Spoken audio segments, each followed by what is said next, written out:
There are months that pass like simple pages on a calendar, and then there are months that feel as though the air itself is remembering.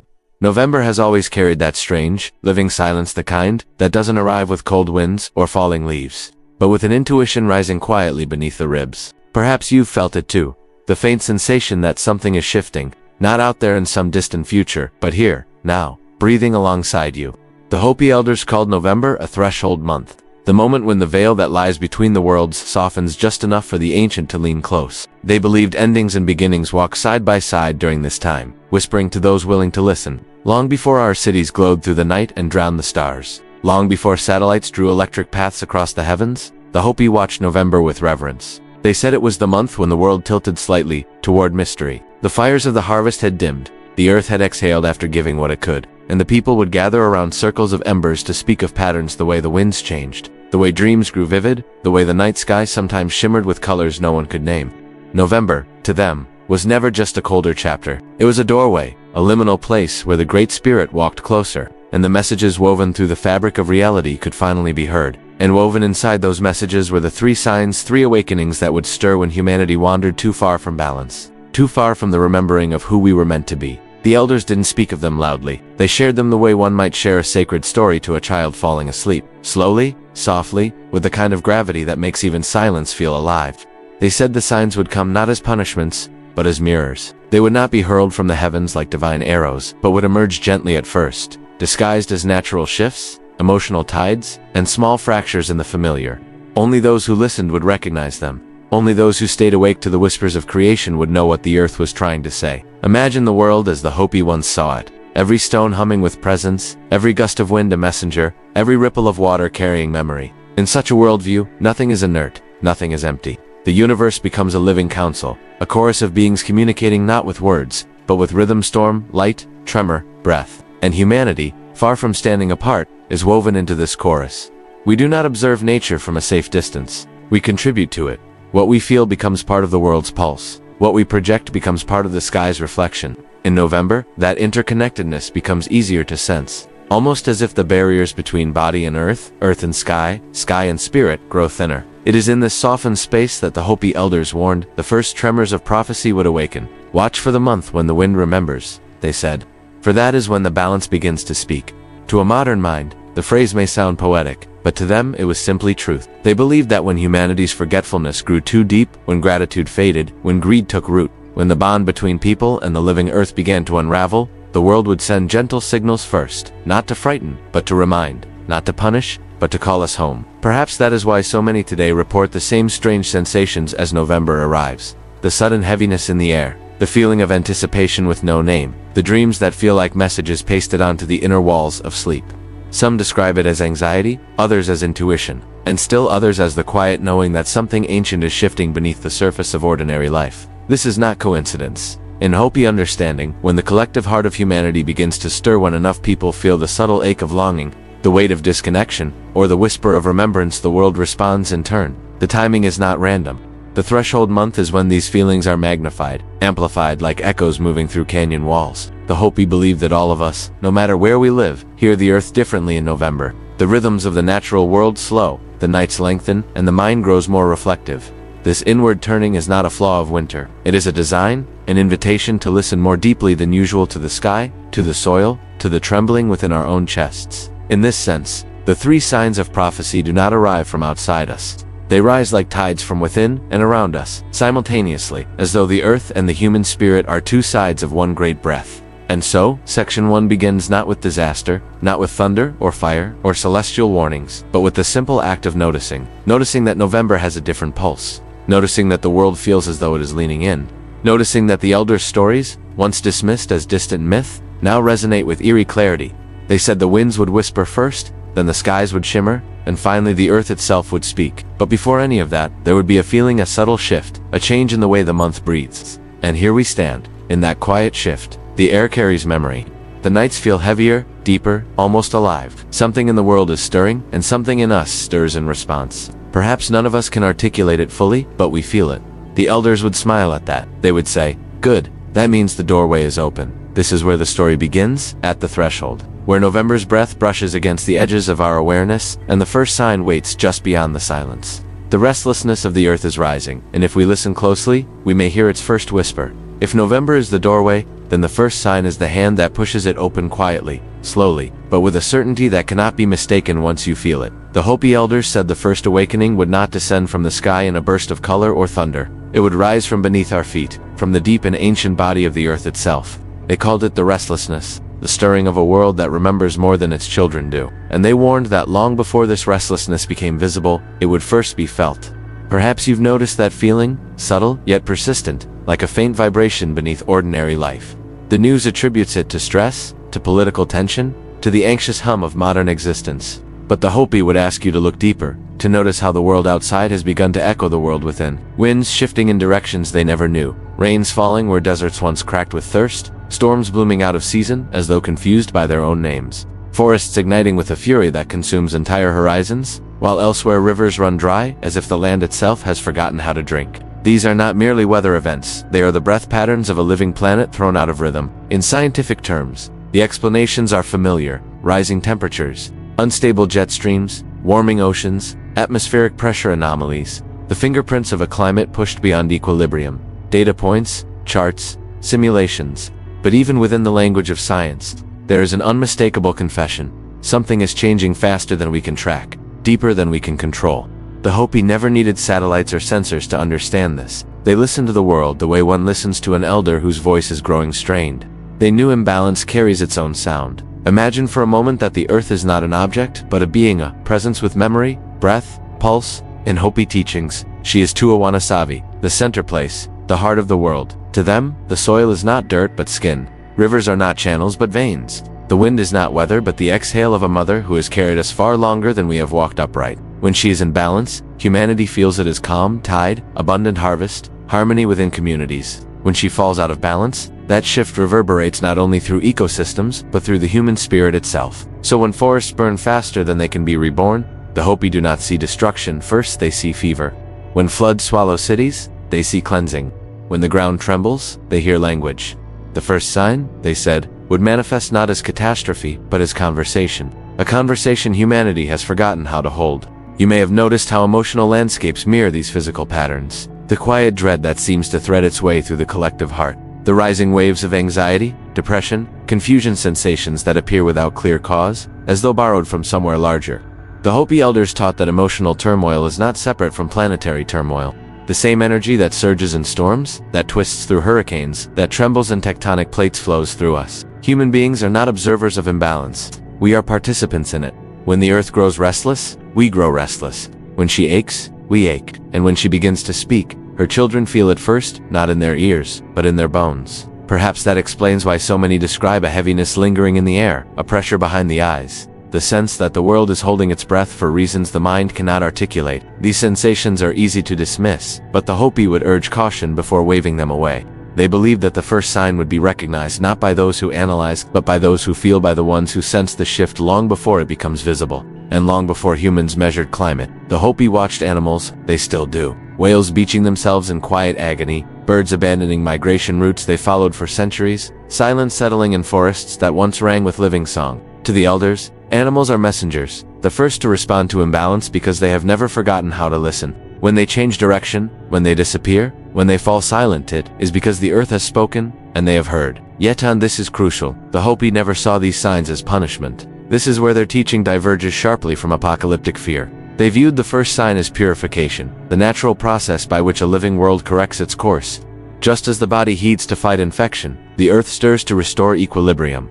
Fire cleanses what is sick. Water renews what has decayed. Wind sweeps what has stagnated. These are not acts of wrath but acts of healing. The question is not whether the earth is angry, it is whether we are listening. For centuries, Hopi farmers performed small rituals meant to maintain balance. Corn offerings buried in the soil, songs carried by the wind, dances that mirrored the movement of rain. These gestures were not superstition but conversation, reminders to the earth that humanity remembered its place within the great web. The earth does not need us, the elders whispered. We need her. And forgetting that truth was, in their eyes, the first step toward losing harmony entirely.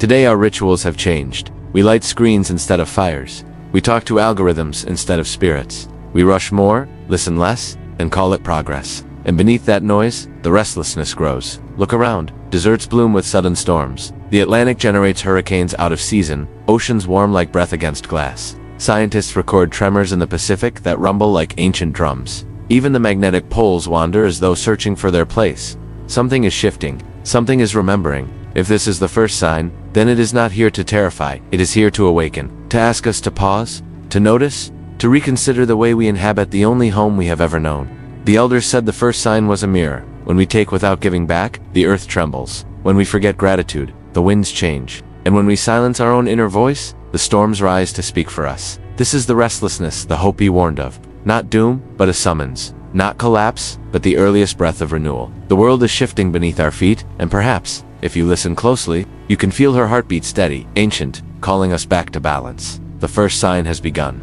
The earth is speaking in the only language she has ever known. And the question that follows is simple. Will we hear her before she must speak louder? When the earth begins to stir, the elders said, the sky will answer. Not with thunder, although thunder is a language of its own, and not with the familiar constellations tracing their ancient paths, but with lights that do not belong to this world, colors that seem to breathe, movements that do not follow the logic of stars, and glows that shimmer like messages cast across the firmament. The second sign, they whispered, would rise not from soil or storm, but from the heavens themselves. And it would be beautiful enough to mesmerize, yet strange enough to unsettle even those who believe they understand the sky. Perhaps you have seen these lights already, in fleeting videos, in late-night news segments, or in the quiet astonishment of people who hold their phones toward horizons painted in impossible hues. Violet bands dancing above countries far from the poles, emerald ripples spreading across skies that have never known auroras, electric blue ribbons stretching like silk across the night, glimmering as though drawn by an unseen hand. Two meteorologists, these are Steve Event's suboral ion drifts. Two physicists, they are hot plasma streams, a kind of electrical river flowing through the Earth's upper atmosphere. Two pilots, they are luminous waves that pulse without warning. But to the Hopi, such lights were never scientific accidents. They were signs. The elders taught that the sky is a mirror, not a passive ceiling of atmosphere, but a living tapestry that reflects the state of both the Earth and humanity's collective spirit. When humans fall into harmony, the sky remains calm, predictable, steady in its ancient rhythms. But when imbalance spreads, when the heart of humanity forgets itself, the sky begins to shimmer with messages meant to awaken memory. These lights, the elders said, are reminders that the boundary between the physical and the spiritual is far thinner than people imagine. In recent years, these strange sky fires have multiplied. Not just the Steve auroras, but the blue jets that burst upward from storm clouds like lightning turned on its head. Sprite's massive red tendrils reaching from the upper atmosphere down toward thunderheads flicker for fractions of a second, yet leave a lingering awe in the minds of those who witness them. And then there are the quiet, inexplicable blue orbs hovering over mountains, drifting through deserts, appearing above oceans like patient watchers. Science offers classifications: plasma, ball lightning, electromagnetic anomalies, but the Hopi spoke of them long before these terms existed. They called them messengers, windows between worlds, echoes of the Great Spirit's voice, painted in light. To understand the second sign, as the Hopi did, one must imagine the universe not as an empty expanse, but as a vast consciousness alive, receptive, listening. In this worldview, every emotion humanity sends outward ripples into the cosmos, and the cosmos responds in kind. Anger, they believed, breeds turbulence in the heavens. Greed dims the brightness of stars. But gratitude, simple, humble gratitude, has the power to calm even celestial storms. The sky, they said, reflects the heart of the people. And today, the sky glows with colors unseen for generations. Perhaps that is why people look up at these lights with such mixed feelings: wonder braided with fear, awe mingled with a sense that the world is revealing a truth we forgot how to hold. Even those who do not know the Hopi prophecy feel something stirring when those bands of violet and blue appear. It is as though the heavens themselves are whispering, "Look again. Remember that the world you walk is not the only world that exists." This belief is not unique to the Hopi. Across the oceans, Shinto priests in Japan spoke of Aim no Kageseo, the radiant sky spirit who responds to the virtual corruption of humanity through light. In the Andes, the Quechua believed the stars pulse in rhythm with the heartbeat of the living world. In Tibet, light itself is the symbol of awakening, the moment a soul remembers its cosmic origin. These ancient understandings converge on a single idea: the heavens are not silent. They speak, they mirror, they reveal, and sometimes, they warn. The Hopi Elders spoke of a particular omen, the Blue Star Kachina Sekwasohu, whose appearance would signal the threshold between the old world and the new.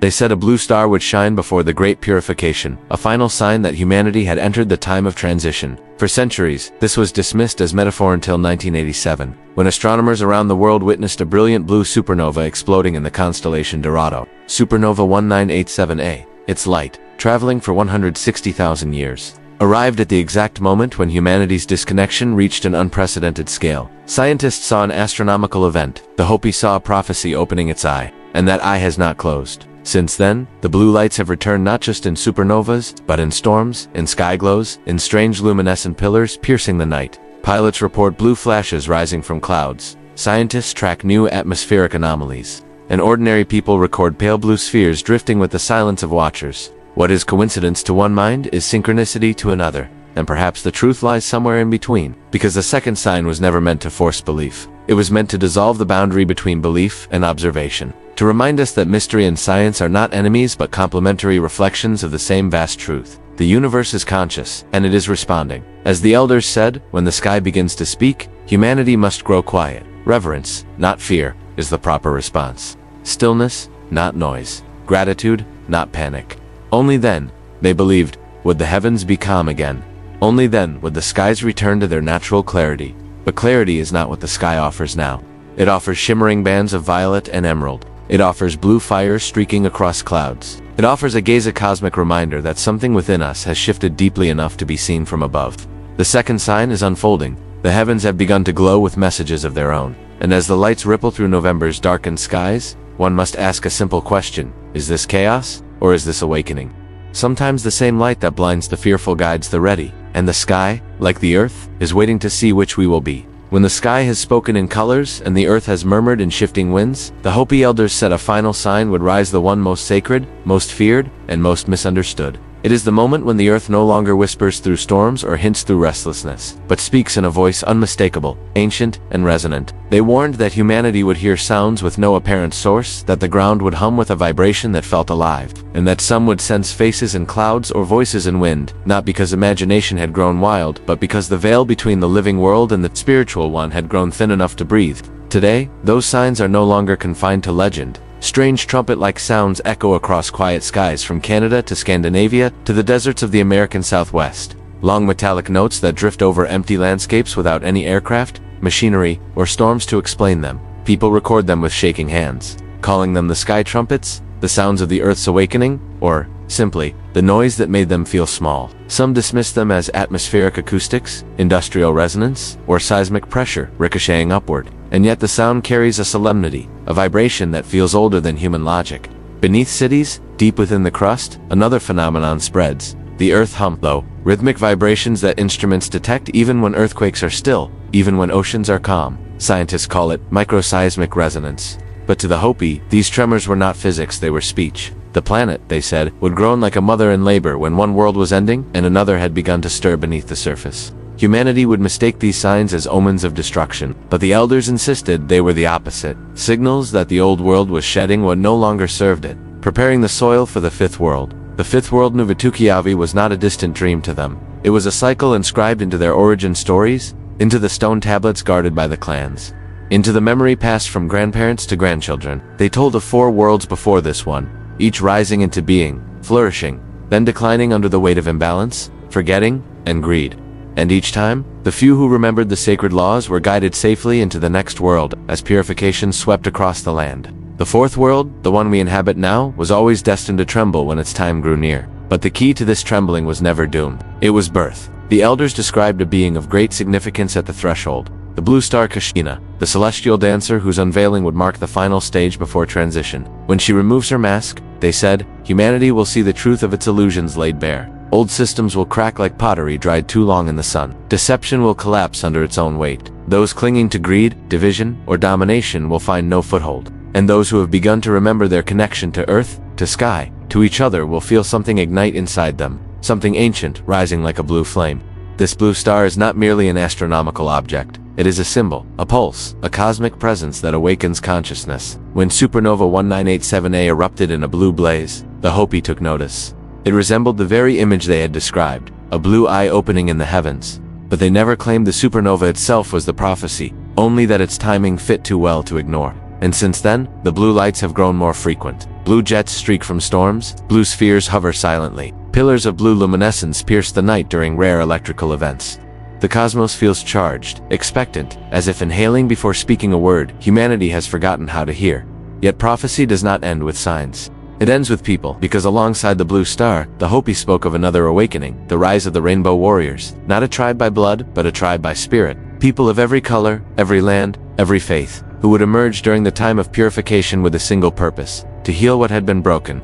They would not wield weapons, but compassion. They would not fight through domination, but through remembrance. Their power would come not from fear, but from unity. And they would rebuild the world not by conquering, but by reconnecting the sacred threads humanity had severed. Look at the modern world, its chaos, its fractures, its raw edges, and you may think the prophecy has failed. But look again, beneath the noise, the movements rising across the earth: reforestation, ocean restoration, indigenous knowledge returning to global consciousness, communities gathering to protect water, young people learning mindfulness, scientists recognizing interdependence, millions around the world feeling the call to reconnect with the earth. These are not accidents. They are the quiet steps of the rainbow warriors. Even science, in its own poetic vocabulary, has begun to rediscover truths the Hopi preserved. Quantum entanglement speaks of interconnectedness across distances.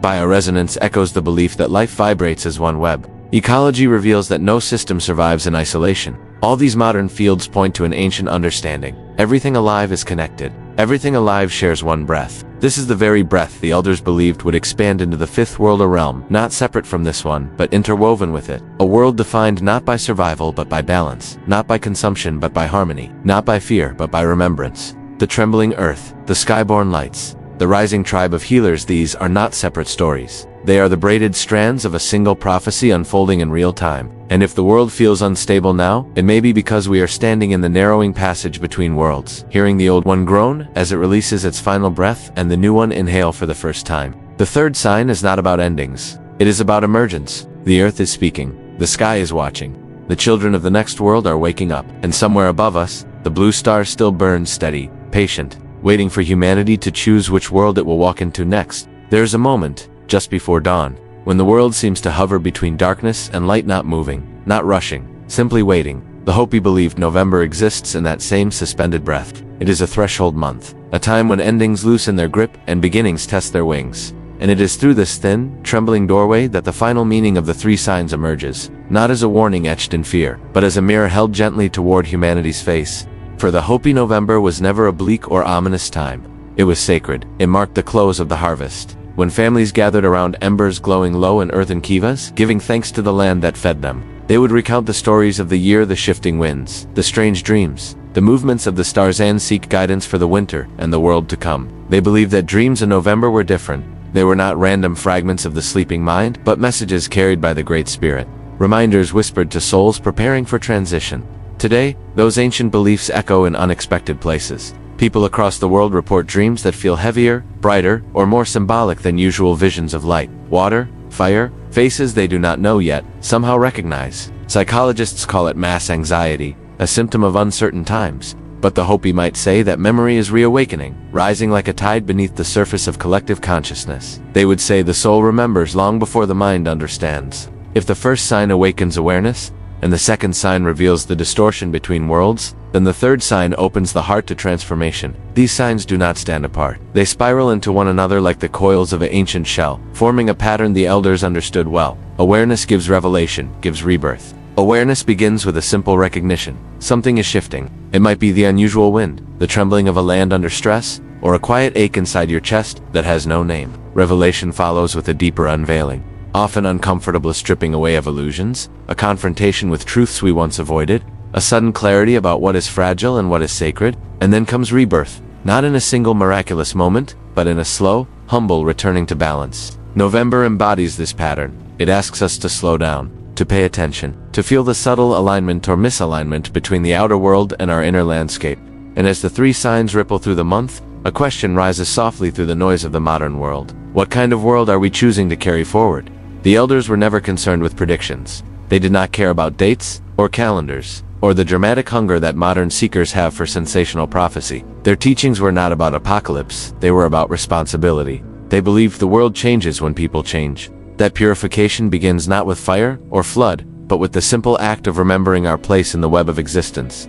In Hopi, the word for peace nuvatukyo means the center of the world. To walk in peace is to live as though the whole world depends on each step you take, because in their eyes, it does.